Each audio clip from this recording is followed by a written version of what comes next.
नरेंद्र मोदी के तीसरी बार प्रधानमंत्री बनने का रास्ता पूरी तरह साफ हो चुका है। आज सुबह तेजी से बदलते घटनाक्रम में जहां प्रधानमंत्री मोदी को संसद के सेंट्रल हॉल में एनडीए के सारे नेताओं ने अपना समर्थन दिया, वहीं एनडीए का नेता चुने जाने के बाद मोदी बीजेपी के वरिष्ठ नेता लालकृष्ण आडवाणी और मुरली मनोहर जोशी से मिले। वो पूर्व राष्ट्रपति रामनाथ कोविंद से भी मिले। वहीं एनडीए के नेता द्रौपदी मुर्मू से राष्ट्रपति से मिलकर सरकार बनाने का दावा पेश कर चुके हैं। संसद के सेंट्रल हॉल में पीएम मोदी ने एनडीए का नेता चुने जाने के बाद अपने संबोधन में कांग्रेस पर जोरदार हमले किए और एनडीए की जीत को महाविजय बताया। साथियों, मैं मानता हूं कि 2024 के लोकसभा के चुनाव के जो नतीजे हैं, हर पैरामीटर से देखेंगे, दुनिया ये मानती है और मानेगी कि ये एनडीए का महाविजय है। आप सोचिए, 10 साल बाद भी कांग्रेस 100 के आंकड़े को नहीं छू पाई।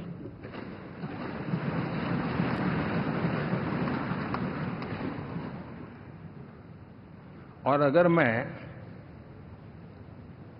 14, 19 और 24 तीन चुनावों को जोड़ करके कहूं,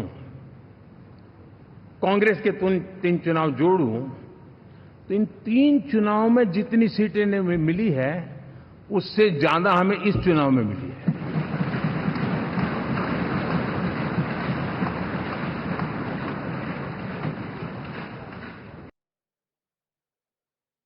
गठबंधन सरकार में केवल बीजेपी ही नहीं, पूरे देश की नजर 2 सहयोगियों चंद्रबाबू नायडू और नीतीश कुमार पर है।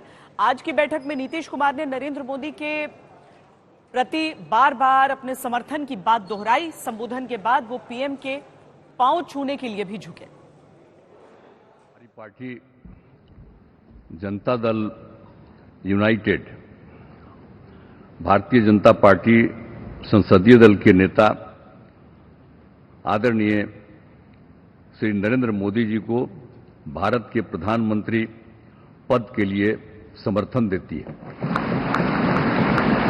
आज ये बहुत ही खुशी की बात है। 10 साल से ये प्रधानमंत्री हैं और फिर प्रधानमंत्री होने जा रहे हैं और इन्होंने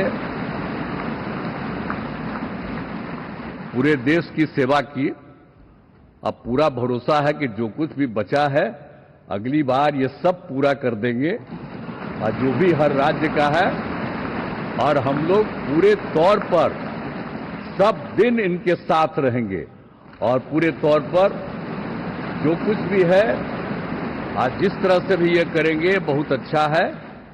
और आप जान लीजिए कि कुछ लोग, हम लोगों को तो अब लगता है कि अगली बार जो आप आइएगा ना, तो इस बार हम देखें कि कुछ इधर उधर कुछ जीत गया है, अगली बार सब हारेगा, हमको पूरा भरोसा है। जहां तक चंद्रबाबू नायडू की बात है, तो नरेंद्र मोदी को समर्थन देने के साथ ही उन्होंने उनके विजन की तारीफ की। कहा कि भारत को उनके नेतृत्व की जरूरत है। नायडू ने चुनावों में सफलता का श्रेय भी नरेंद्र मोदी की कड़ी मेहनत को दिया।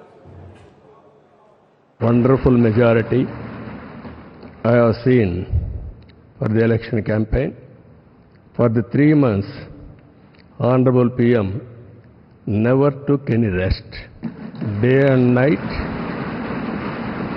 he had campaigned, same zeal. He started and ended same spirit. In Andhra Pradesh, we had 3 meetings, public meetings, 1 big rally. It had made a huge difference for winning the elections in Andhra Pradesh. सभी गठबंधन partner एक दूसरे के साथ इस समय नजर आ रहे हैं। अपनी प्रतिबद्धता दोहराई गई है नीतीश कुमार की तरफ से, चंद्रबाबू नायडू की तरफ से। हम आपको सीधे अपनी सहयोगी ऐश्वर्या पालीवाल के पास लिए चलते हैं, जो कि इस समय राष्ट्रपति भवन में मौजूद हैं।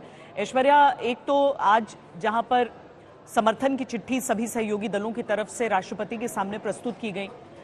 एक तरह से तीसरी बार सरकार बनाने के लिए दावा पेश किया गया और यही राष्ट्रपति भवन में रविवार का वो शपथ ग्रहण भी होगा, जिसकी तैयारियां भी पूरी हो चुकी हैं। ऐश्वर्या। बिल्कुल श्वेता, तैयारियां पूरी हो चुकी है और मैं आपको बता दूं कि अलग अलग वर्ग से लोगों को इनविटेशन भी जा चुका है। अगर हम महिलाओं की बात करें तो 5 महिलाओं को जो कि ट्रेन्स में काम करती हैं, वंदे भारत और मेट्रो में काम करती हैं, उनको इनविटेशन जा चुका है।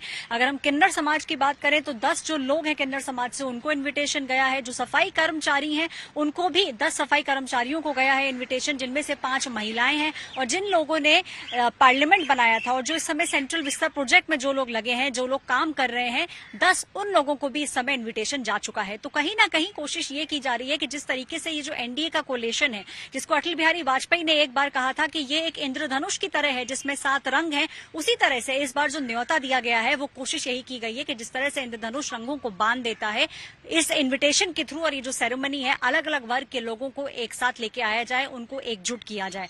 और कोशिश यही की जा रही है प्रधानमंत्री नरेंद्र मोदी द्वारा और एनडीए द्वारा कि वो इस बार भारत को ये एक जो उनका निर्णय है वो बताएं और एक लोगों को ये बताने की कोशिश की जा रही है कि हम सबको साथ लेके चलेंगे। सामने वाला हो सकता है विपक्षी पार्टी ये बात ना माने, लेकिन हम सबको साथ लेके चलेंगे और प्रगति का जो हमने एक रास्ता बनाया पिछले 10 सालों में, उसी के ऊपर ये एनडीए की सरकार एक बार फिर से कारगर होगी। श्वेता। और जो विदेशी मेहमान ऐश्वर्या आ रहे हैं, जो श्रीलंका, बांग्लादेश, इन सब के जो प्रतिनिधि आ रहे हैं, जो राष्ट्राध्यक्ष आ रहे हैं, उनके बारे में क्या जानकारी है? देखिए श्वेता, उनके बारे में जो जानकारी है वो ये है कि प्रधानमंत्री नरेंद्र मोदी और एनडीए ने इस बार ये डिसाइड किया है कि जो हमारे नेबर्स हैं उनको जल्द से जल्द यहाँ पे बुलाया जा सके, उनसे बातचीत की जा सके, क्योंकि कहीं ना कहीं हमने देखा है कि डिप्लोमेसी जो है वो भी पिछले 10 सालों के अंदर एक बहुत कोर पॉइंट रहा है, सेंट्रल पॉइंट रहा है प्रधानमंत्री नरेंद्र मोदी का। नरेंद्र मोदी का ये मानना है कि आज हिंदुस्तान में जो एक स्टैंडिंग है, जिस तरह से विदेशी लोग देखते हैं, और हमने देखा किस तरीके से एक के बाद एक कॉन्ग्रेचुलेशंस के मैसेजेस आ रहे थे, चाहे वो यूनाइटेड स्टेट्स प्रेसिडेंट हो या फिर हमने देखा कि किस तरीके से अलग अलग जो देश हैं उनके प्रेसिडेंट्स ने प्रधानमंत्री को कांग्रेचुलेट किया। और कहीं ना कहीं हिंदुस्तान इस चीज में भी अलग नजर आता है पूरी दुनिया में कि जितने भी चुनाव हुए हैं उसमें हिंदुस्तान ही एक ऐसा देश है जिसके अंदर एक पार्टी को और प्रधानमंत्री को तीसरा टर्म इस तरीके के नंबर से दिया गया है। तो कोशिश ये की जा रही है कि जो नेबरिंग जो देश हैं उनके सभी लोगों को बुलाया जाए। और उन्होंने कहीं ना कहीं कम से कम 90-95% लोग जो हैं उन्होंने अपनी रजामंदी दे दी है। तो वो सब लोग हमें यहीं पे राष्ट्रपति भवन में संडे को शाम को 6 बजे नजर आएंगे। श्वेता। शुक्रिया ऐश्वर्या इस पूरी बातचीत के लिए। ऐश्वर्या पालीवाल राष्ट्रपति भवन से ये सारी जानकारी दे रही हैं। शपथ ग्रहण 9 तारीख को होना है, रविवार को होना है। इधर एनडीए की बैठक में कई सहयोगी दलों को मंच पर जगह दी गई, उन्हें संबोधन का मौका भी दिया गया, लेकिन 2 सीट जीतने वाले जयंत चौधरी को मंच पर जगह नहीं मिली, नहीं उन्होंने बैठक को संबोधित किया। इसे समाजवादी पार्टी ने मुद्दा बना लिया है और वो जयंत चौधरी को इंडिया गठबंधन में लौट आने का सुझाव दे रही है। ये वही सरकार है जो किसानों को आतंकवादी कहती है, किसानों को देशद्रोही कहती है। किसानों के सबसे बड़े नेता चौधरी साहब के पौत्र जयंत चौधरी साहब का ये अपमान केवल नहीं है, ये फिर उन किसानों को अपमान है जिनको कभी आप आतंकवादी कभी देशद्रोही कहा करते हैं। मुझे लगता है कि जयंत चौधरी साहब को अगर किसानों के सम्मान की चिंता होगी, उनको इस बात का एहसास होगा कि किस खानदान से वो आते हैं, तो इस अपमान को बर्दाश्त नहीं करना चाहिए। कितना सम्मान था हमारे यहाँ, ऐसी परिस्थितियों में उन्हें तत्काल अपने आत्मसम्मान के लिए और किसानों के सम्मान के लिए वहां से निकल जाना चाहिए। कांग्रेस नेता अजय राय ने भी इसे जयंत चौधरी का अपमान बताया। मोदी का जो जाएगा, मोदी का तो नियम ही है कि लेते समय खूब बड़े बड़े बुके देंगे, हार पहनाएंगे और लेने के बाद फिर वो उनको अपमानित करते हैं, उनको बेइज्जत। मोदी का जो जाएगा, मोदी का तो नियम ही है कि लेते समय खूब बड़े बड़े बुके देंगे, हार पहनाएंगे और लेने के बाद फिर वो उनको अपमानित करते हैं, उनको बेइज्जत।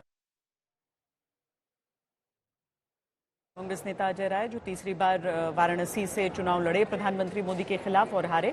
जयंत चौधरी को लेकर विवाद ये समाजवादी पार्टी की तरफ से बयान के साथ शुरू हुआ है। ये तस्वीरें हम आपको प्रधानमंत्री नरेंद्र मोदी के दिखा रहे हैं, जो कि लालकृष्ण आडवाणी से आज उन्होंने मुलाकात की। एनडीए संसदीय दल की बैठक के बाद उसके बाद मुरली मनोहर जोशी से मुलाकात की और फिर पूर्व राष्ट्रपति रामनाथ कोविंद से भी।